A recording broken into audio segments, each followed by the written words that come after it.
We are here to celebrate the marriage of this man and this woman. What Mike and Jessie are saying today is that regardless of what happens, whatever life may throw at them, whatever they experience together, they remain one.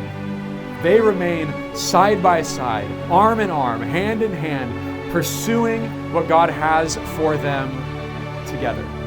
Hi, Jessica. Vow to love you, Michael. I give my life to you. I, Michael, vow to love you, Jessica. I take you as a gift from God. For better or for worse, I forsake all others. I give myself wholly to you.